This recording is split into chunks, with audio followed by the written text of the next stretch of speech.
First of all, thank you for joining us today for this conversation around courageous leadership.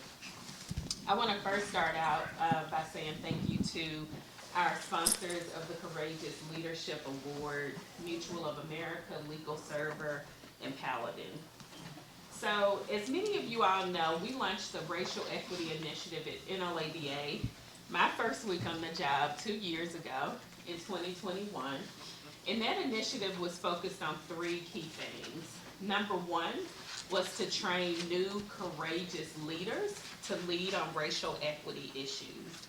Our second goal was to equip our community with tools to lead anti-racist practices.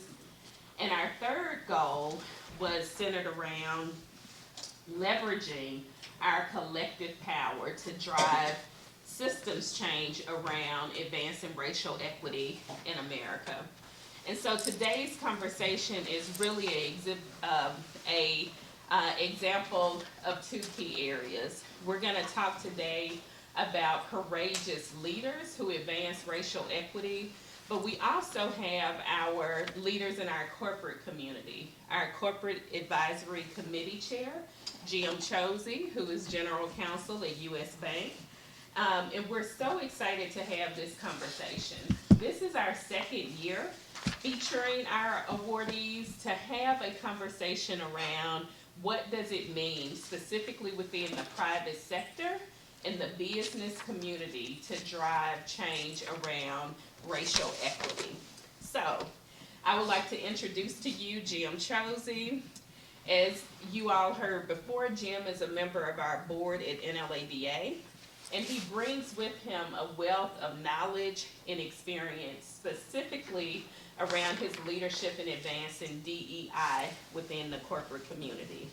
Under Jim's leadership in 2019, U.S. Bank Law Division was recognized as corporate counsel as the best legal department, and by International Legal Alliance Summit with a Gold General Counsel Award for Best North America Legal Department in Financial Services and Insurance.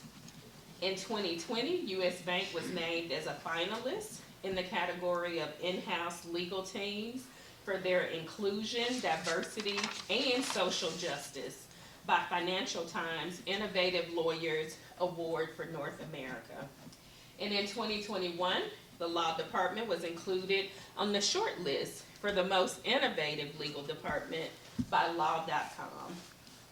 Jim mentioned this before, but oftentimes I go off script when I make these introductions to say that one thing I always admired about President Obama when he would introduce new members of his cabinet, he would often read out all of the credentials, as I just did for Jim and U.S. Bank, but he would sometimes, not for everybody, but for a few people, he would add this one comment, that Jim is also a really, really good person. So, without further ado, I would like to turn it over to our CAC Chair, Jim Chosy. Wow. Well, from one good person to another, thank you, April. That was really beautiful. I appreciate that. It's such a privilege for me to be here today to lead this really important conversation and to be with this group of panelists, which is really an incredible group, and I want to just give them each their due in the way of introduction. First, Joanne Wallace, who needs no introduction, really, because we just introduced her in connection with the Courageous Leader Award, but she's the president, CEO, and board chair of NLADA Mutual, insurance risk management firm dedicated to the needs of the equal justice community, and also just a huge advocate for justice and equity within the insurance space.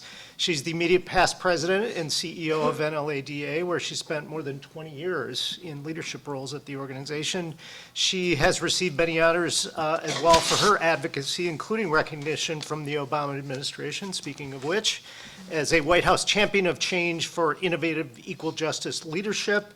And then just this year, she was honored by the Women's Bar Association of the District of Columbia as the 2023 Woman of the Year. So Joanne Wallace. Next, we have Rhodia Thomas, also needs no introduction since we just heard from her during the luncheon, but she's the former chair of NLADA's board. She's also the executive director of Mid-Penn Legal Services, which is a nonprofit law firm that provides civil legal aid to low-income residents, survivors of domestic violence and sexual assault in 18 different counties in central Pennsylvania. She as well has received numerous awards, including the Plan Excellence Award and the Central Pennsylvania Journal's Woman of Excellence Award. In 2020, she received the Outstanding Leader in Diversity and Inclusion from the Pennsylvania Bar Association for her work, along with many others, in planning and executing the 30th Anniversary Minority Bar Conference. So welcome, Rhodia. And then last, but certainly not least, to my right, Mr. John Asher, who spent his entire legal career, more than 50 years, working on behalf of poor people in Colorado. He's the former executive director of Colorado Legal Services, a current member of the Services Corporation Board. He's held the position of executive director of CLS since its formation in 1999, and before that, he was the executive director of Legal Aid of Metropolitan Denver. When the three Colorado legal organizations consolidated and became one statewide program, Colorado Legal Services.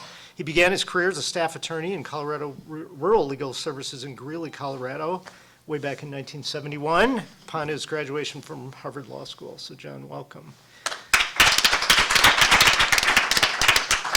So to start us off, I thought I'd just share very briefly a few of the things that we're doing at U.S. Bank, as April alluded to, in the diversity space and also the racial equity space. And a lot of this work, I think, comes from the special responsibility that we feel and that I feel as a corporation and a leader inside of a corporation with a platform, but also as a lawyer and a representative of the legal system, and maybe most importantly for purposes of some of what we'll talk about today, a citizen of Minneapolis, which of course has been the epicenter of our reckoning on racism and our shared anguish following the murder of George Floyd. So within the broader bank, we're doing a fair bit of work, including with something we call the Access Commitment, which is a series of ongoing investments and initiatives targeting access to capital and also trying to attack the racial wealth gap. And then within our legal department, we've taken a number of steps with some programs that we run dedicated to things like pro bono, diversity inclusion, equity and racial justice, and also lawyer well-being. So those are some things that we are doing. We know these steps that we're taking may be only small ones, but we take them with the knowledge that change can only happen one step at a time, and that those small things hopefully can add up to big things. So with that, we're going to start in with our Courageous Leader conversation. And Joanne, I'd love to start with you and just talk a little bit about some of the steps that you've taken to advance diversity and also your just long-standing commitment to the equity space. So maybe you can start off and just share a little bit more with us about how you came to focus on DEI as part of your career, and then also how that aligns with your new leadership role in insurance, which for many people may not intuitively put those two things together. So love to have you share a little bit about that. Can you guys hear okay? Should I move this over? Yeah. Yes, let's do that. Sure, great. Thank you, Jim. Good afternoon, everyone. So my passion for justice and my decision to become an equal justice advocate really began as a result of my family's experience with injustice. My father, my family is, I like to say we had a lot of firsts in our family. My father was among those who integrated the Navy in World War II. My stepmother was the first African-American woman who was an anchor, the first black female anchor of a major news station in Hartford, Connecticut, channel CBS. And my siblings and I were among the first students, first children to integrate the school system where we lived in a rural town in Allington, Connecticut, small farm town in Allington, Connecticut. And so, but despite our experiences, and despite the times in which we all grew up, my parents refused to let us allow injustice to become an excuse for how we treated people. And we were raised to respect every person, every human being. And although I grew up in this very white rural town, our home was like a little microcosm of diversity. My father was a school teacher, and he became a leader in the community. And there were always kids and adults at the house for one reason or another, and of all race, gender, sexual orientation, religions, and so that was my little world. That I came home to every day. And so you asked me, when did I think about pursuing DEI? Once I made the decision to become an equal justice warrior, to make that my life's work, honestly, it never occurred to me that that was an option, because how can you have justice without equity? I don't think you can. So, as far as how it aligns with my current role, although I now wear the hat of an insurance executive, which was not what I anticipated when I went to law school, really the work is the same. It is about promoting NLADA's equal justice mission. And I saw when I was at NLADA and working with the Corporate Advisory Committee just how much of a role and how much influence the business community could have on promoting equity and justice. And so as NLADA's business partner, I feel like we have a responsibility to model the way also that socially responsible businesses can advance racial equity. Thank you, Joanne. So you've touched on this a bit. There's a lot of conversation these days, actually going back a little while now, on this broader category called environmental and social governance, or ESG. And I'm curious how you think about that and how you came to view that as being critical to what the insurance company is doing. Sure. Well, as I said, I feel that because of our relationship with NLADA as a business partner, and importantly, because we ensure the equal justice community, as your advocate in the industry, we have a responsibility to make sure that we are bringing those values of equity to the insurance industry. So our approach is really twofold in the work that we do. One is, of course, to provide our key role of providing essential coverages and protection to equal justice advocates in the field, making sure that we are providing for the distinct needs of the equal justice community at a price that is reasonable, so that you can, as you heard Jeremy say earlier today, because it's so important to devote all of the resources possible to the important work that you do on the front lines of justice, and of course to invest back in the community. But the second part of that work is about ESG as well, which is, the bottom line for ESG is it's about making business and society better. And so this year we established and launched the Insurance Equity and Justice Initiative, along with a partner, the American Family Institute for Corporate and Social Responsibility. So what we've been doing with this is to bring together the NLADA's equal justice community and the experts there with insurance industry professionals, actuaries, underwriters, claims professionals, and other executives to inform the initiative, IEJ we're calling it now, for short, and aiming for win-wins, right? Good for business, good for justice. So some specific examples of what we're focusing on, what we're working on. Some of you have heard me talk about this, but for me, this really crystallized the impact that the insurance industry can have in many respects. So it is the story of changing the practice of a sheriff in Missouri who was doing high-speed chases and injuring a lot of people and property, but no one could get him to stop until the insurance industry, the insurance company, stepped in and said, look, guess what? We're not going to keep covering you if you keep doing this. And so he stopped. And there are entities that are now taking the underwriting practices, right, and the application for insurance practices, and using that to embed, good standards and practices. And so thinking about how can we make sure that, justice policies or policing policies both are safe and effective, but also, are consistent and are aligned with, reducing loss and risk. So other things that we're looking at is, so can we then think about, the new model standards as a result of litigation in the area of debt collection?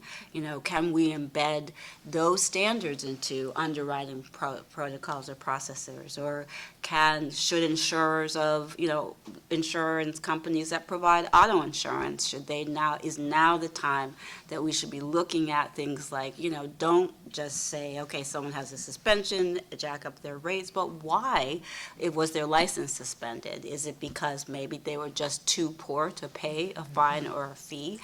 And also just thinking about the ways in which we can use the levers and influence of the insurance industry, both to improve industry practices and to improve justice outcomes all along. Terrific. Thank you, Joanne. Such good work and super interesting. I can't wait to hear more over time as all of that evolves. So I want to just take a step back for a moment and talk about the beginnings of how this insurance company came to be and how it came to be so integrally involved in the equal justice movement. So John, I'm going to turn to you. And you were on the NLADA board for a long time. You remain on the Services Corporation board, of course, which voted to create this program way back in 1994, which by itself was an act of courageous leadership. So why was it important for NLADA to do this and to create its own insurance company? I'm going to move this over here. I'm going to get a good workout this afternoon. Good. Thank you. First of all, I'm a little self-conscious being on a panel about courageous leadership. I think if anything, I am a timid, very cautious leader, and at best am a courageous follower.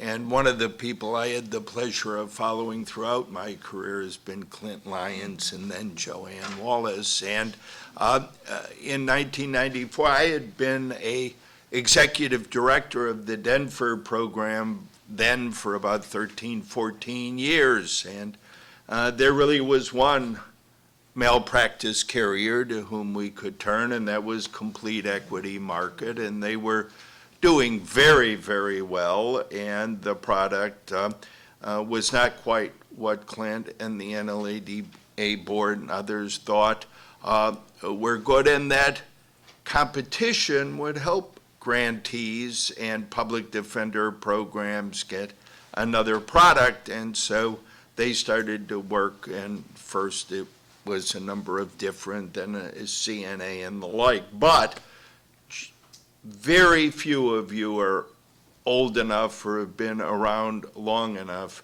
to know the economic impact of what competition did to the legal aid and public defender equity. When the last check I wrote to CEM, and I don't carry a grudge, but the last check I wrote in 1993 was for $26,000 for a program with about 25 lawyers, maybe 30. Last year, because the statewide program grew, our premium, the last check I wrote to NLA, to Hanover, AIX, whatever the check goes to, was for $14,000. Last year it went to $18,000 because of an increased census. We now have 80 lawyers. So they covered less than half, and it took fully 30 years before we got to 2/3 of it. I mean, it was less than half. Now, a lot of programs, I think, unfortunately, don't get coverage through NLADA. If I didn't know I was going to go from being a legal aid lawyer to an insurance salesman, but it's a transition I'm proud of. We have the commitment of the board in making the decision to leave Hanover and to bring NLADA Mutual was to provide our insured with a high-quality, affordable coverage that increasingly will be managed by the policyholders. Two, and I think as importantly, to leave an increasingly valuable asset to NLADA. I've been an individual member of NLADA since 1971. I thought it was my responsibility. I won't talk about the ACO, but I thought a lawyer joined the American Bar, the Colorado Bar, and a legal aid lawyer joined NLADA, period.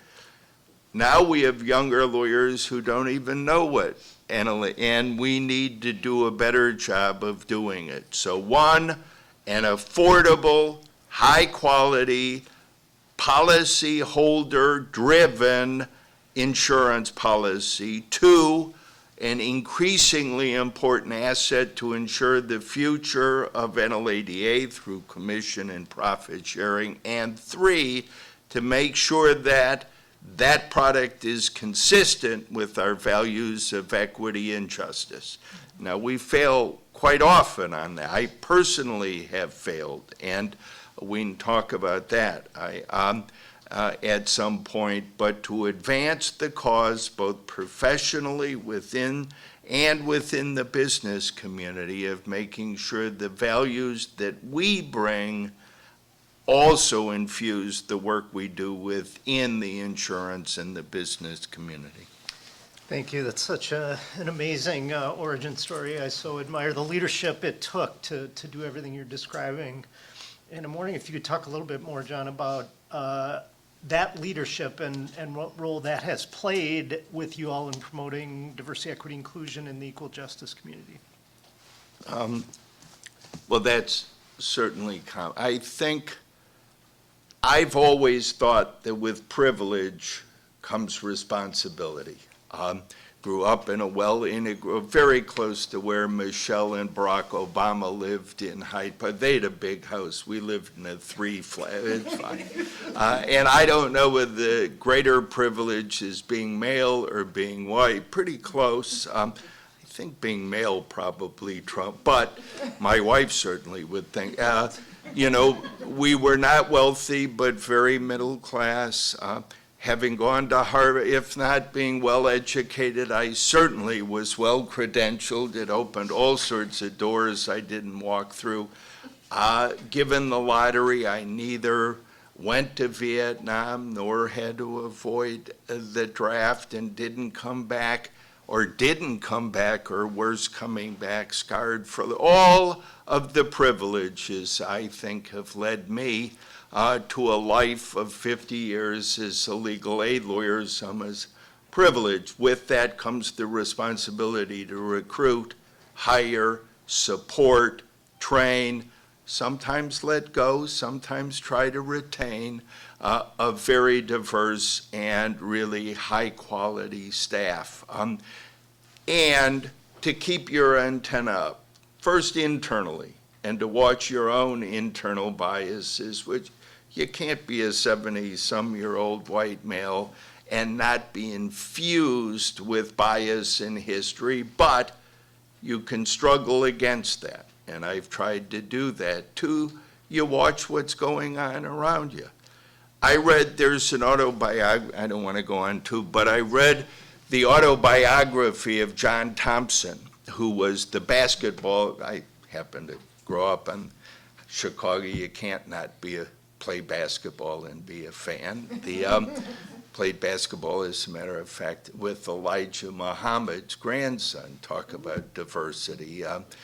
He was not a very good basketball, but made me look better. I was not good, I couldn't jump, but he made me look all right.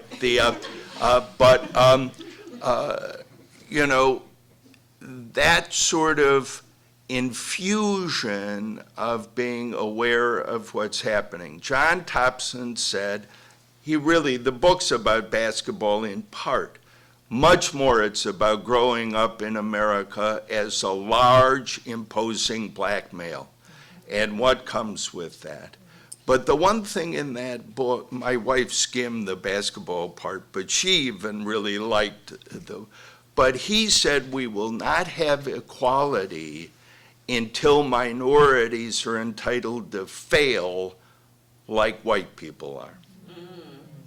Now, you think about that for a minute. I fail all the time. Nobody thinks about that. If a person of color fails, the whole race is held accountable. I mean, so until we get past that, well, what does that mean in our world? It meant that years ago I was at a meeting with the then president of LSC, and they had short-funded 10 programs in the country. At that point, there were 300 and some programs. And I said to John McKay, I said, you know that 8 out of the 10 programs you think are substandard are directed by African-American project directors? And he said, you know, nobody on staff told me that. I said, well, one, you ought to know, but two, what is going on? I said, may not be intentional, but I said the disparate impact. Now, I think that the current president of LS, we couldn't ask for a better president than Ron Flagg, or a more flawed process of his selection of handing off the presidency from Jim Sandman to Ron Flagg without a search of any kind. Now, you tell me a grantee that would get away with it. Now, I think Colorado is a better statewide program than it was with 3 programs. But I also know that the mergers took us from 300 and some programs to 130. Many of those programs used to be run by a minority, people of color. Now the opportunities for that is 1/3 of what it was. Who has felt that? I still was the director. The director of CRLS, who was a Latinx, then became so diversity means not being defensive, being honest with yourself, honest with your organizations, but also being willing to call out disparities. When I haven't told you anything I haven't shared with Ron Flagg directly, by the way, I'm not talking behind his back. I've talked directly to him, and he knows how I feel about it. So that's my sense of how we can be attentive and call out our own and other biases when we see them. Thank you, John. Such good history, good wisdom, and a good book recommendation as well. It is very good. So thank you for that. So I'm going to move this back over here as I continue my workout this afternoon. So, Rhodia, I'd love to turn to you. You were the board chair in 2022 when the NLADA board voted to change the whole business model and to create a mutual insurance company where NLADA Mutual is now the carrier. Many would say, myself included, that that was a very brave thing to do. And I'd love to have you share a little bit more about about why the board decided to do that and change up the business model. Certainly, and I have to start back because this was when those folks who were on the board started hearing about it, but the groundwork for this had been laid a lot of years before. And John's already mentioned, and I think Joanne did too, Clint Lyons. And I remember when I moved into leadership, I wasn't the chair, I was one of the vice chairs at the time. Clint Lyons took the then chair of the board, Kelly Thompson, from Wisconsin, Public Defender Services, Rosita Stanley, who was a vice chair, Joanne Wallace, and myself out to dinner. And he wanted to make sure that we, as in leadership, understood this process that we would be going through when the changeover was going to be happening. And it was like, I'm sitting there thinking, I'm a lawyer, what do I, but then he explained it in such a way that it really made it, when the time came, because the board had changed over, when the time came for this change to change to the RRG and to make the change, I was able to really feel like I had a good understanding of it, because he had laid such groundwork through education of the leadership of it, that we were able to navigate the process, because it isn't an easy concept to understand. But I think with that, him laying that groundwork before we ever came into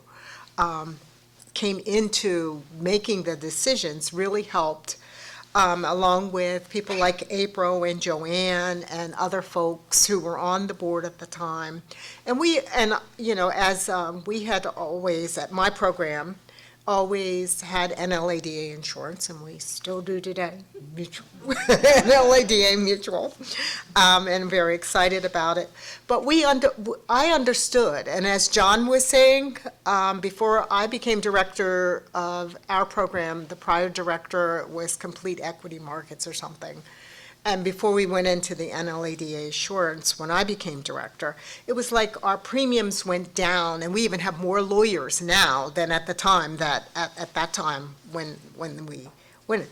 But so we had commercial partners before with the other, under the other insurance, and but there was always that tension, and one of the things that I understood and came to understand when Clint had that dinner with us that night, there was the tension between their profit and our services and what we were getting.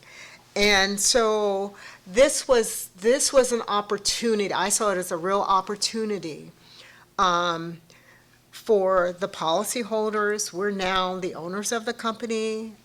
This is really, we can set the direction. We can really look at issues of it's not all about profit, but that's helpful. But we can really look at issues that affect our community, and that's what I thought was one of the best things about going to the RRG. And then I knew, under the capable leadership of Joanne and John Asher, who's one of my mentors, even though he may not want to own me anymore, but he was.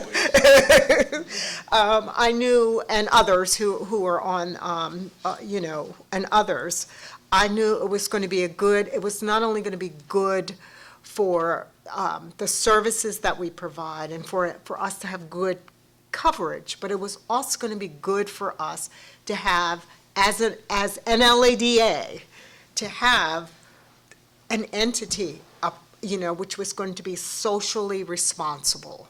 And sometimes, and we all know, I think most of us know, the history of insurance, and it hasn't always been equitable.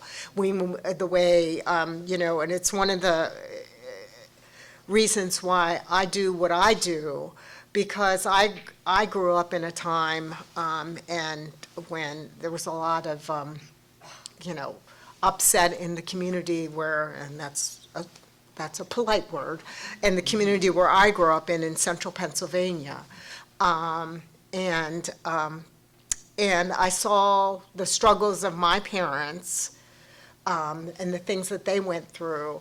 And like when my grandmother, this is the story, my grandmother, she grew up she was in Washington, D.C., but the insurance man would come every week or whatever, and she'd pay her little $5 and all of that stuff.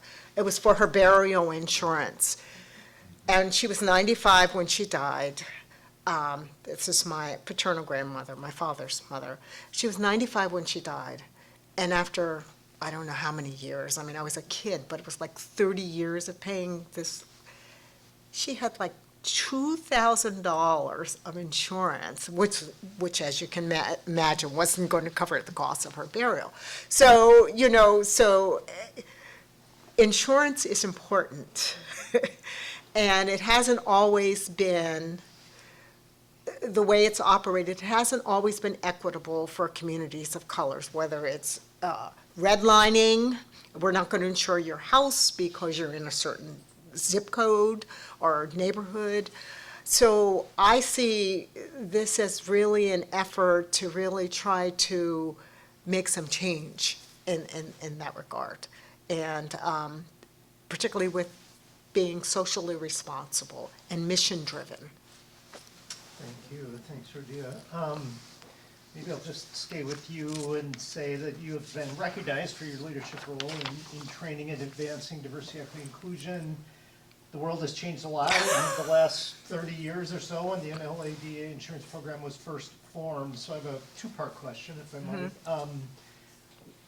What is important for today's leaders to do if they're committed to racial equity? And then turning to NLAD Mutual, what do you feel is its role? What role can it play in advancing diversity, equity, inclusion?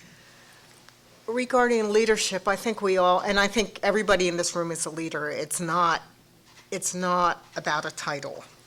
That's the way I look at leadership. I think everybody who's sitting in this room, I don't care if you're a staff attorney, executive director, or you're on the board of directors, or whatever your title is, I think everybody has a role to play in leadership. And I think some of it gets to what John was saying, that recognizing that none of us has arrived. We all need to start looking internally. John was talking about some of his experiences, but we also need to be advocates, and we need to,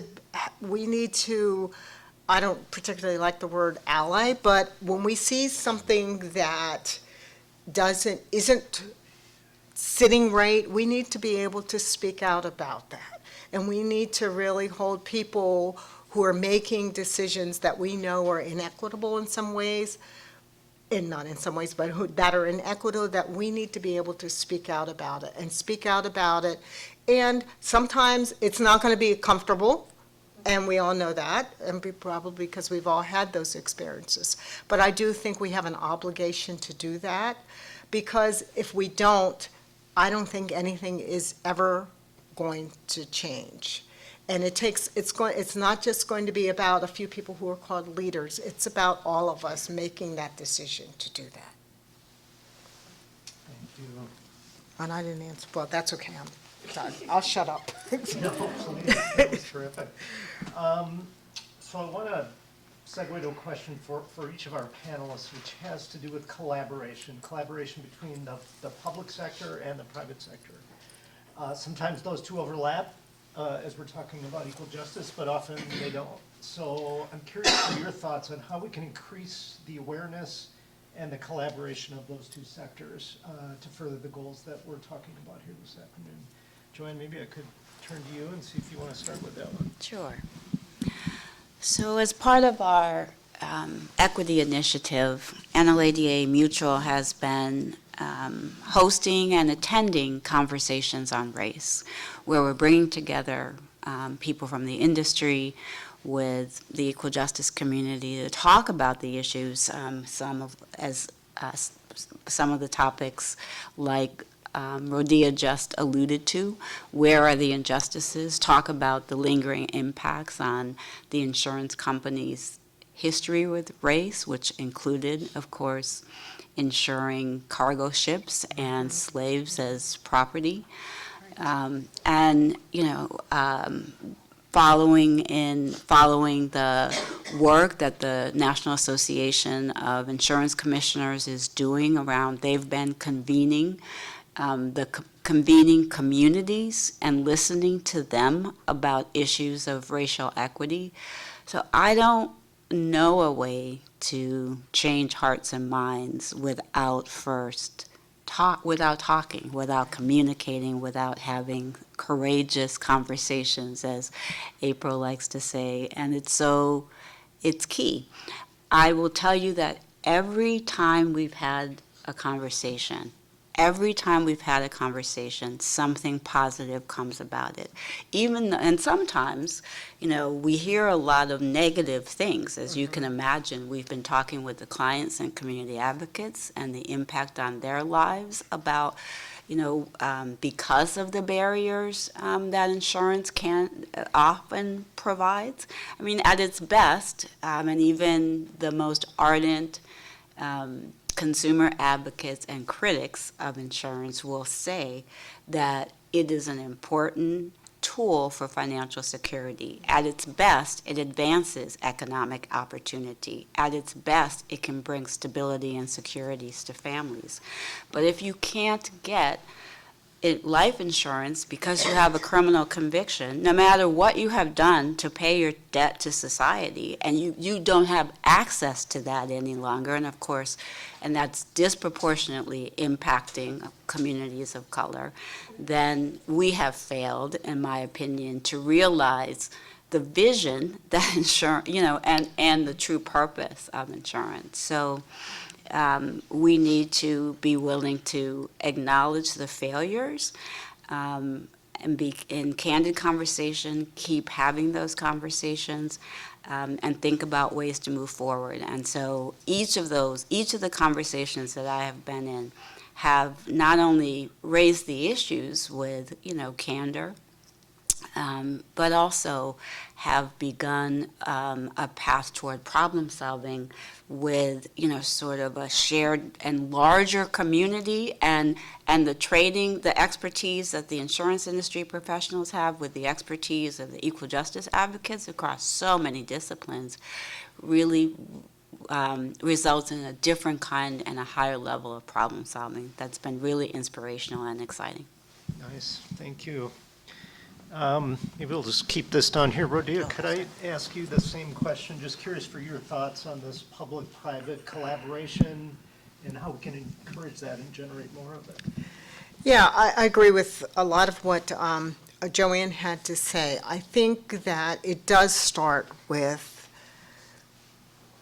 engaging people. I think the one thing that concerns me a little bit is that immediately after the murder of George Floyd, people were talking about it, oh, what can we do, those kinds of things.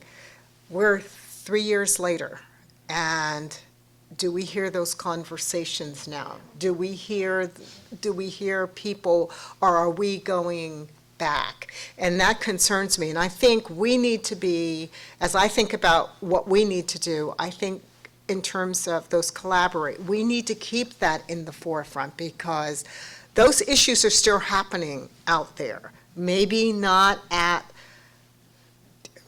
and I don't even want to say because all of it is bad, but there are things that are happening out there. They're maybe not being videotaped and on the nightly news in the way that was.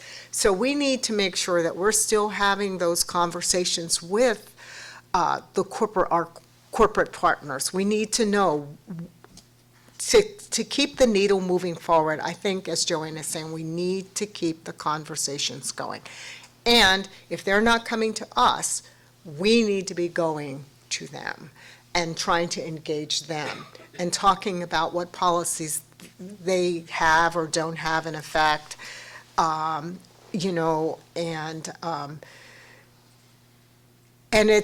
moving people's from the discussion of diversity, equity, and inclusion to racial justice and the impact that it's having and that it can have and that it still continues to have on communities of color, on people that look like me, as a mother of an African American son and who worries because, he works in a part of central Pennsylvania that is, there are a lot of people who look like him, and a grandmother of 2 African American grandsons. I think, and he works for one of the largest corporations in central Pennsylvania, Hershey, and trying to engage them, as he's doing, trying to engage that corporation in understanding the effects of injustice on communities of color. Thank you. Mm-hmm. John, maybe I could move this over here. Love any thoughts you want to share on this same topic, just collaboration between public sector and the private sector. I certainly agree with what Rhodia and Joanne said. Let me say I think we have to push against our innate sort of biases about the business community. And it reminds me, years ago, at one of the very first pro bono conferences I went to, private, I forget whether he was from a big firm in New York or Boston, but he said, you know, when a private lawyer looks at a legal aid lawyer, they see a bad lawyer. And when a legal aid lawyer looks at a private attorney, they see a bad person. Now, I spent 40 years trying to dispel both of those totally erroneous beliefs.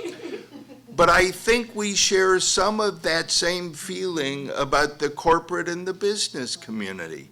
You're either sort of pro little guy or you're part of a big national bank. I mean, and that's not fair either. That hurts us, it hurts our clients, it disenfranchises us to really partner with those people who have resources and can make change in a way we certainly can't alone.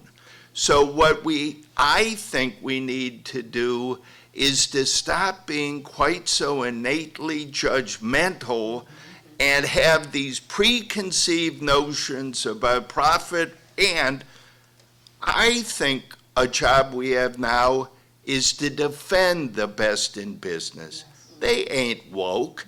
The fact that they want a diverse staff, the fact that they want to cater to customers who aren't just white and males, doesn't make them the enemy of the right, you know, whatever. Presiding judge in Denver, the lowest court, he would say, we had a lot of interaction because debt collection, and he would always refer to me as his favorite communist, all right? John Marco. We had common roots in Chicago. He did it with the twinkle. But I would say, Judge, I said, I'm not a communist. I really believe that if Rockefeller or DuPont could have made money providing health care to our clients, they would have done it. I said, there is a reason why corporate America can't respond to all the needs, but they can respond to a lot more if we collaborate and work together. The pushback now on DEI, not just at Harvard and North Carolina, but companies are now reluctant to overtly maintain that commitment to social justice, to diversity. They need us to say, it's okay, we are with you. We will defend you as banks' efforts to have a diverse staff, as long as you also provide pro bono. You know, it is a synergy that sometimes our historic biases inhibit, and that doesn't help our communities or our clients at all.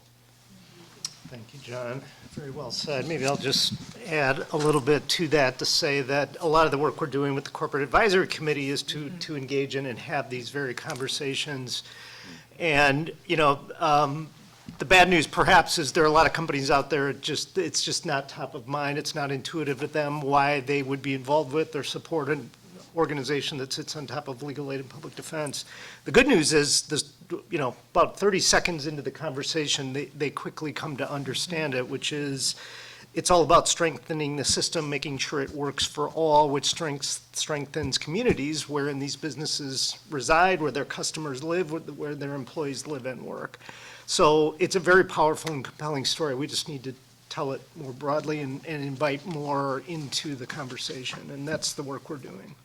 So we've come to the end of our formal sort of set of questions for the panel. We did reserve some time for the audience to see if you all had any questions for any of the panelists. So we'll just open it up and see if anybody would like to pose a question. Yes, sir. Cesar Torres, Northwest Justice Project, Washington State. On your last point and the last comment, I really would love to know or understand whether the issue of businesses stepping up to increase taxes. I mean, this investment is so profound. You know, the other side of the aisle only talks about spending cuts, and nobody talks about revenue, and even the Democrats don't talk about revenue. But are businesses willing to recognize having to pay a fair share and having executives pay a fair share so that we can have a more just society, a more equitable society? I'm just saying, in these conversations, Yeah. does that come up? You know, Because, we can talk, but we know about racial justice and hiring and promotions and da-da-da-da-da, but are they gonna pay more taxes? Yeah, it's a very good question. Look, I'll just say, I'm not here to speak for the broader business community. I do think you will find there are lots of businesses of all kinds, different sizes, different types of business, what have you, that are civic-minded, that want the best for their communities, for their workers, for their customers, et cetera. And, taxation is obviously a part of that. So that's what I would say. Chamber of Commerce hasn't gotten the memo, by the way. We'll have to resend it.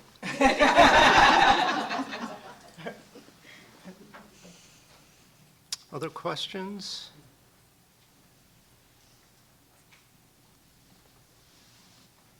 It's a rare opportunity with this panel. Oh, yes, please. I'm trying to figure out how to ask my question. First of all, I'm Rhonda Cunningham Holmes. I'm the Executive Director of Legal Counsel for the Elderly in Washington, D.C. And my question really goes to the boards of our organizations.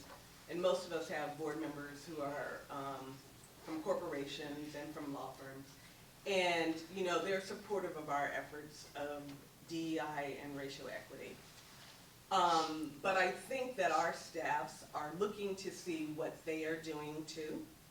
And so my question really is, how do we get them to have that courageous conversation, either amongst themselves at board meetings or with staff?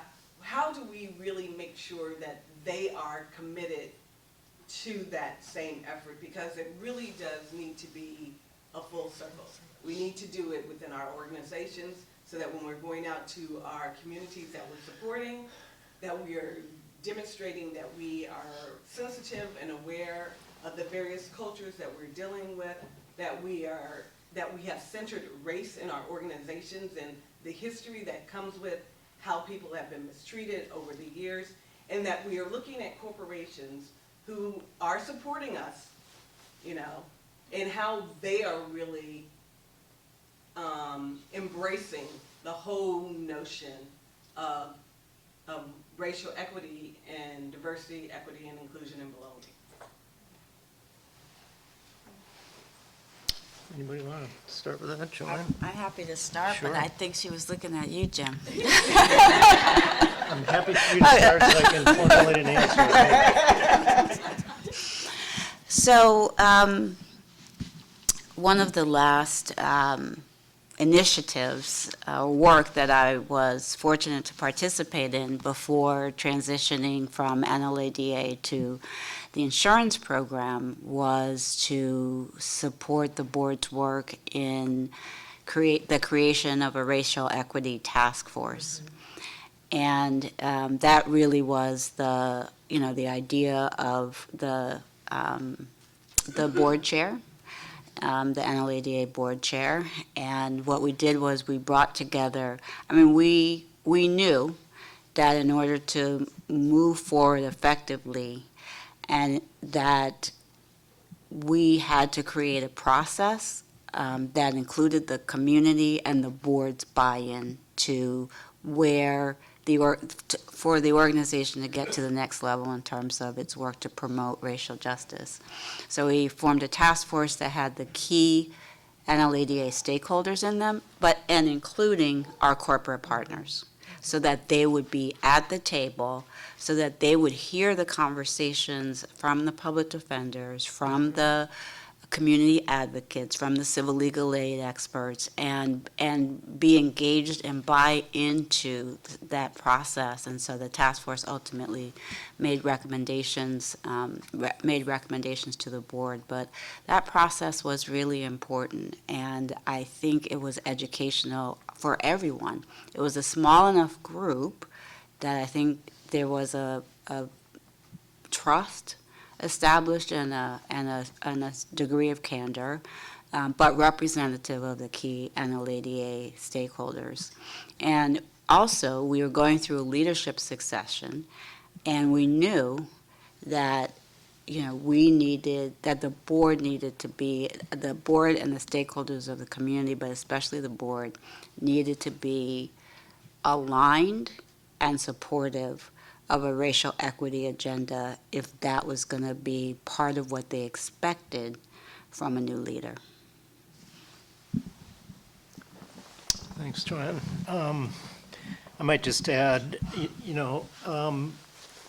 most companies, certainly public companies, disclose what they're doing. They talk about what they're doing, and for the most part, and again, I can't speak for all of them, welcome the opportunity for input on what they're doing and to engage in conversation with all constituents on all of these topics. The business community has a lot to learn, for sure. And from my perspective, the only way they're going to do that is by having a broad tent and a broad conversation so that they can learn more about what they need to do, learn what's working, what's not working, and what they need to do more of.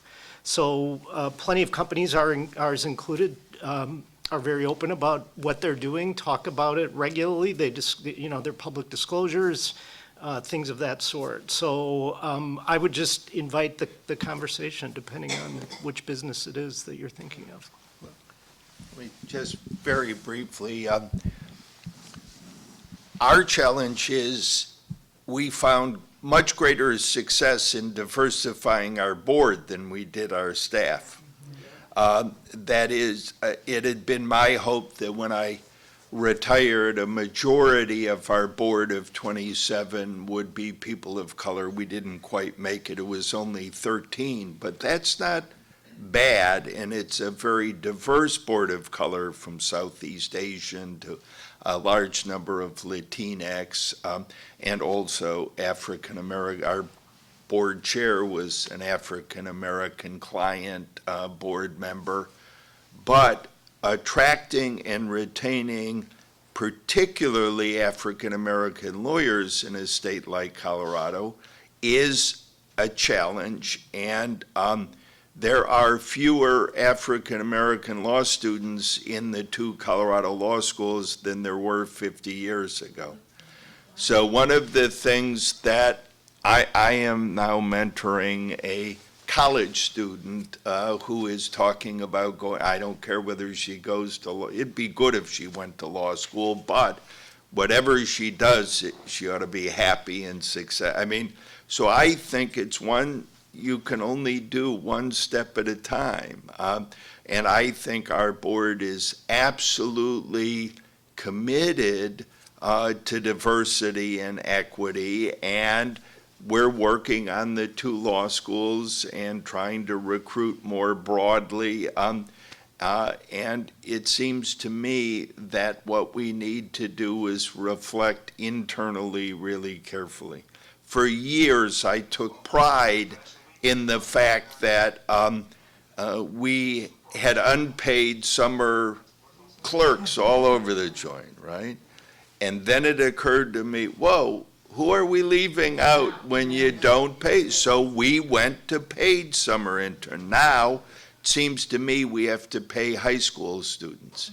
Get high school kids of color into the program to see the justice system, not as a defendant or a respondent, and to say, we hope you'll go to, get through college, go to law school, but whatever you do, you won't be the same having spent a summer or two in a legal aid. So you gotta be really honest about your own process, your own policies, and to keep trying to tweak them to do better and earlier, and just to recognize that sometimes what you think is a virtue really ain't so virtuous, and to rethink it and go back to the drawing board and do better. Thank you. I just wanted to weigh in. You said something about us having honest conversations, and it really goes to this question around how do we advance racial equity. And I think it's a recognition of that there is no perfection in doing this work, it's only progress, right? Right. And many of us really struggle with this notion that it's, a certain way to advance the needle. But I think one thing that we can learn from conversations with our corporate partners in the private sector is that many of them will be very honest with you about the enormous resources that they have poured into DEIB work, and they can tell us why it didn't work. They can share with us lessons learned. They have had the wealth of resources to really pour into it and tackle it in a way that we don't enjoy. And so I think it's a lot for our community to learn, but also we have to be honest about we're not doing great with diversity, equity, and inclusion and belonging either. As a legal community, it's not a problem just with corporate America. It is a problem across the board. And so as a equal justice community, I sit in meetings where I'm still the only black person. Me too. So this is 2023, and I travel to parts of the country where I still, I don't feel safe and comfortable, and I'm in an equal justice community. So I think having these honest conversations, it's always easy for us to point the finger towards, other communities. But I think the strength of the collective power is for us to have honest conversations together. We're all trying. Oftentimes we're all failing in part, and it's things that we can learn together. But I just think it's really important as we talk about diversity, our community, we really need to be honest about our own shortcomings and how much more we need to be doing to diversify, and not just your staff, but we need to have an honest conversation about executive leadership. Brendan Wood said in his opening, it's only 2 black chief defenders in the state of California. I can count on 2 hands how many black chief defenders there are in the country. And when we go to civil legal services, executive directors, there's a decline in diversity, not an uptick. And so we just really need to have honest conversations. And I do think that we can grow and we can learn together. But I think it has to be done from a lens of progress, not perfection, because none of us are getting it completely right.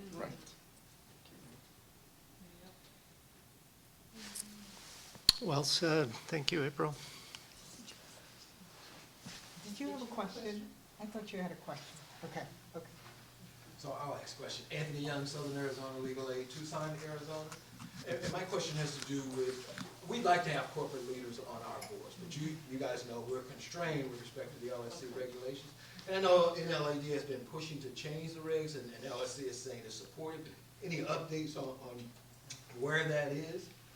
And is the possibility of seeing that regulation change such that we can make our boards more diverse? Everybody's looking at me. I'm an insurance executive now, so I think you want to be looking there.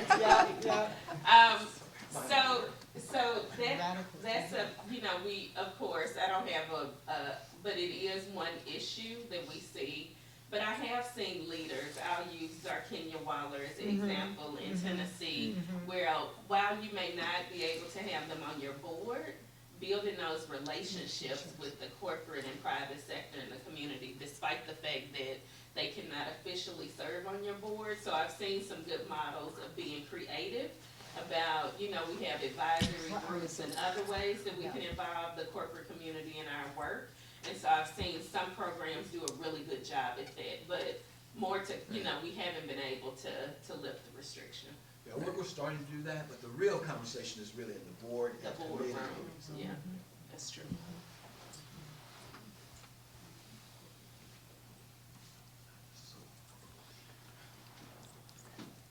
But I think that you can have non-board members, Anthony, on committees too. Just as LSC wants you to have a, CPA type fiscal expert, even if they're not on your board available and Yeah, on the okay. Finance and Audit Committee. I think there are ways that we can do a better job of integrating the business community even to, but Radhika and Chris Berger may be able to tell you more on where the effort is around the restrictions, but, this is, we don't want to get political. I wouldn't expect a whole lot out of the House right now, but that's just. But I do think, picking up on what April was saying, I know what you're saying, Anthony, it really does happen at the board level, but they pay attention, we have advisory boards, and they pay attention to those folks who are on the advisory board, so our board members, because they're mostly lawyers and community advocates, and they pay attention to those advisory committee members that we have who are from the corporate world. So I think that, don't sell that short until we can get the restrictions lifted, and we can, have more leeway with who comes onto boards.